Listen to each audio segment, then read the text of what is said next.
Eddie Lampkin will be back for TCU basketball tonight, and can that push the Frogs to a victory over Kansas State? We'll talk about that next, as well as the final domino fell in the 2023 recruiting class for TCU, at least from a high school standpoint.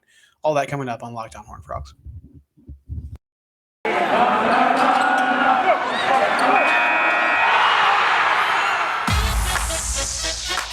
You are Locked On Horned Frogs, your daily podcast on the TCU Horned Frogs, part of the Locked On Podcast Network, your team every day.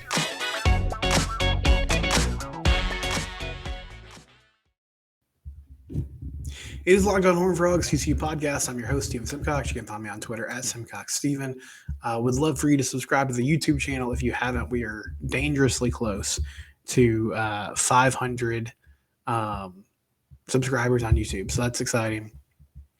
Also, you can find this podcast wherever you get your audio version of it, wherever you like to listen to podcasts, you can find it. This is Locked On Horned Frogs. TCU basketball, they take on Kansas State tonight at 8 o'clock on the road in Bramlage Coliseum. Big game for the Frogs coming off that loss against Oklahoma State.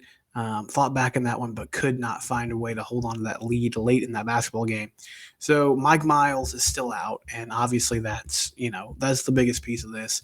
You're going to miss his scoring in the half court, his ability to create, not only for himself but for others, by taking the pressure off others with just the attention and kind of the gravitational pull he has when he has the basketball in his hands. But some good news on the injury front, as Eddie Lampkin is back from this high ankle sprain. He announced on Twitter he's going to be back tonight playing against K-State. Not sure exactly how many minutes, he'll be out there. He played in the second half of that Kansas game where he got hurt and then missed the matchup with Mississippi State. Played a little bit against West Virginia at home last week, but then was completely out of the game against Oklahoma State on Saturday. So a couple of reasons why this is significant. One, when TCU beat K-State at home a few weeks ago, they ended up winning that game by 14 by a score 82-68, but it was really, they were in control of that game from the jump. But Eddie had the best game of his career from a scoring standpoint. He had 17 points on 6 of 7 shooting, also 6 rebounds and an assist. K-State's interior defense was not good that day, and TCU was able to take advantage of it. So, he can come in there and give you some scoring, which is significant. But I think bigger than that, honestly, it's another body you can throw at Keontae Johnson, who is K-State's main scorer. He's a forward, big man inside, 18 points a game, also 7 rebounds a game. TCU got killed on the glass by Oklahoma State Saturday. Caleb Boone, their big man in the middle, he did whatever he wanted against the Frogs. So just having Eddie back on the floor is big in the fact that he helps your defense out. He helps your rebounding, hopefully. Need better minutes from Xavier Cork tonight. He had a tough game against Oklahoma State. Salome Dubai is probably going to be called on for some minutes tonight as well. But having Eddie back is a big deal. And I think also he just brings a lot of energy, right? Like I said this on Monday, one thing that I can't really figure out about this team, especially for a veteran group like they are, is the fact that they don't have a consistent energy level from game to game. It really fluctuates. Came out flat against Oklahoma State. I think part of that was the travel issues. They got in late Friday night because of the ice storm. Saturday had to push shoot around back. So some extenuating circumstances. Certainly the bottom line was they found themselves down by 16 early in that contest because they didn't come out and play well at the beginning. And so on the road tonight against a K-State team that is having a really good season but is struggling lately in Big 12 play. They've actually lost 3 straight Big 12 games.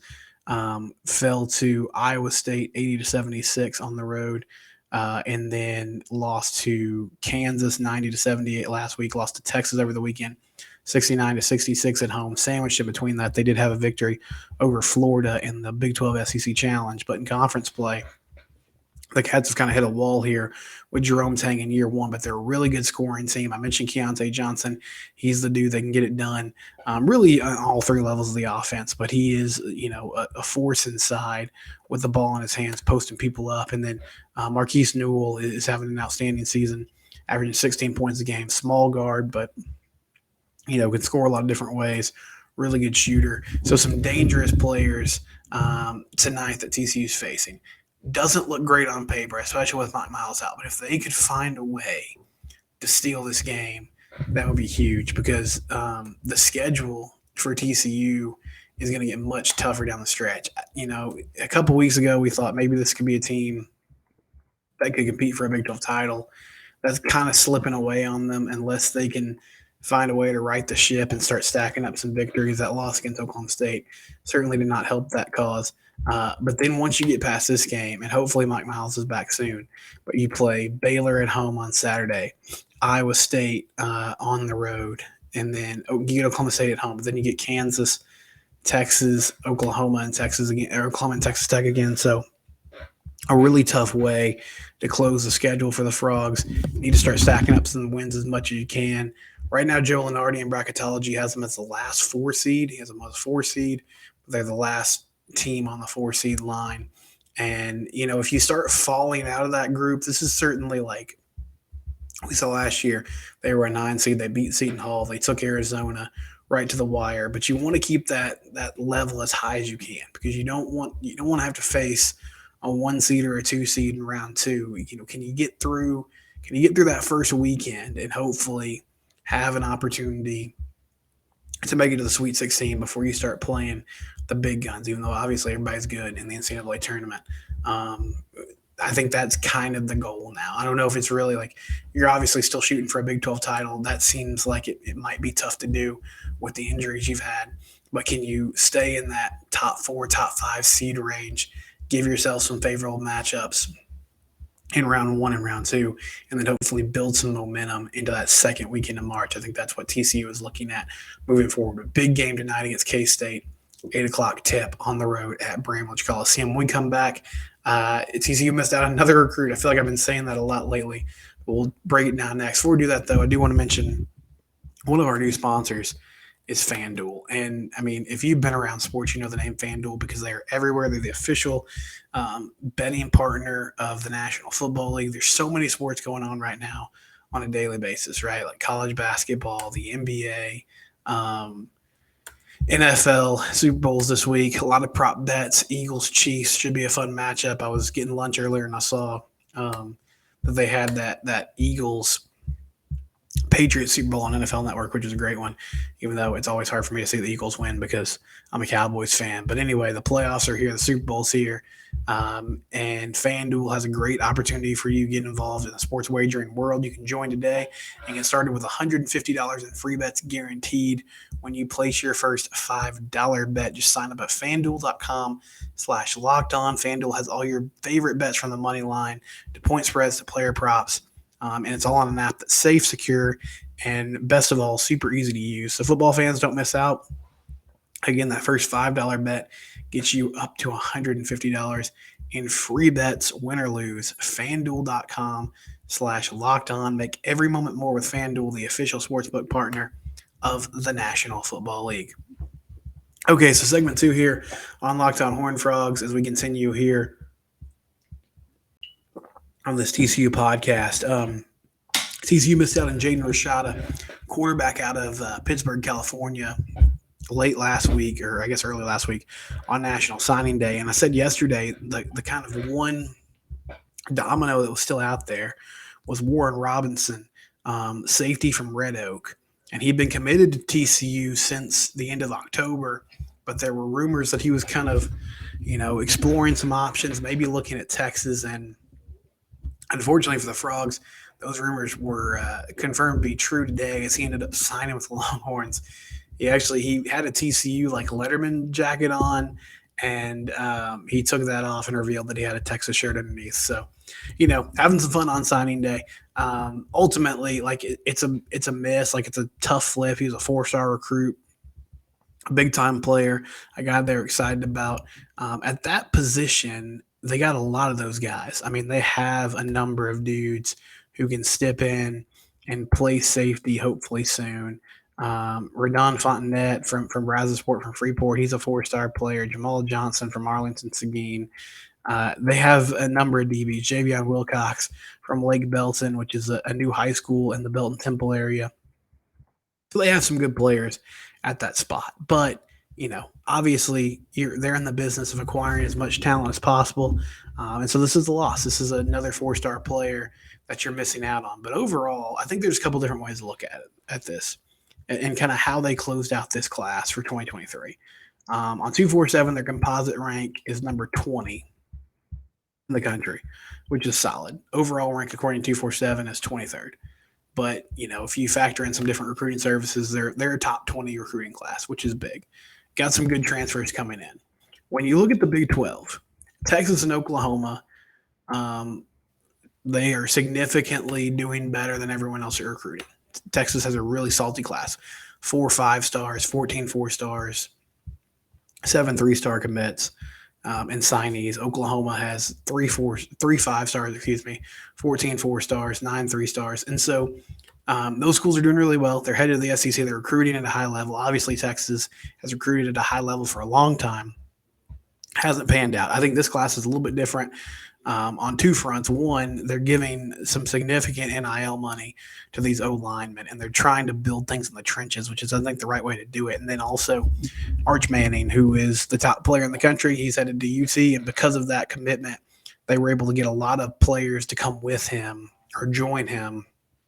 And so that's, the headliner of this class, even though Quinn Ewers is there currently as a starter. But if you look at the new look Big 12, TCU is doing really well, at least in this 2023 cycle compared to others. They have 8 4-star players. Texas Tech is the next highest of the new Big 12 members with 5. They finished third in the Big 12 itself. They're recruiting at a higher level than Tech and Kansas State and Baylor and Iowa State and Oklahoma State and the teams that they will be playing in the coming years. Obviously, Texas and OU, you still have a couple seasons of them in the Big 12, which we talked about the other day. But I think what this speaks to, and we'll have to see how this plays out, there is an opportunity once the two kind of name brands leave for TCU to capitalize on the fact that they're in a great location in the Metroplex. It's a place where you can win. It's a place where you can play for Big 12 titles. It's a place where you can play for college football playoff appearances. All of those things. So that's one part of it. You got to consistently win because, that's the hard part. Everybody can sort of have a 1-year great run. I saw Baylor a couple years ago have a great run. Win the Sugar Bowl, they have a mediocre season. Momentum starts to fall off, right? Oklahoma State, same thing. We're in the Big 12 championship game. Actually, got a New Year's 6 win against Notre Dame in their bowl game, had a big comeback. And then the next year they struggled, had some injuries. They have a lot of transfers. They struggle in high school recruiting, have some coaching staff turnover, and now things don't look as great. And so the first part of it is you got to keep winning games. But then also you have to keep committing to having a young, exciting staff that's going to connect with these kids on a bunch of different levels. Have a staff that is looking at ways to innovate and be at the cutting edge of NIL and everything that goes into recruiting in 2023. So the way it ended was disappointing.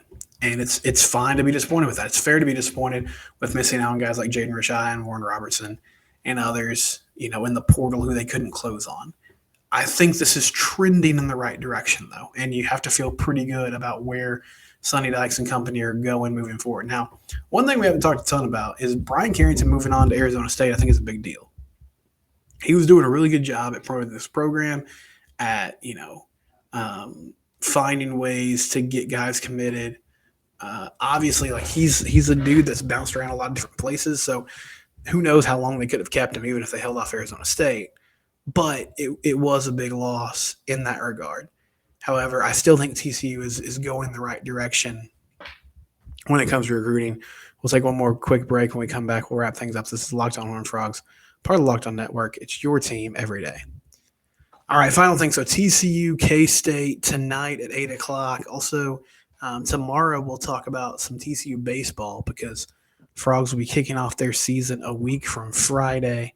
We'll give you some names to know on the pitching staff, some of the names you need to know in that lineup. Really excited for this TCU baseball team. Could go a lot of different ways, but they're actually picked to finish first in the Big 12 Conference, even with all the roster turnover they had, which I think speaks to how much people respect this program with Kirk Saarloos in year 2. All that coming up tomorrow. Thank you for tuning in. Thank you for commenting on YouTube. And I appreciate you guys listening or watching whenever you do. Locked On Horned Frogs, again, it's your team every day.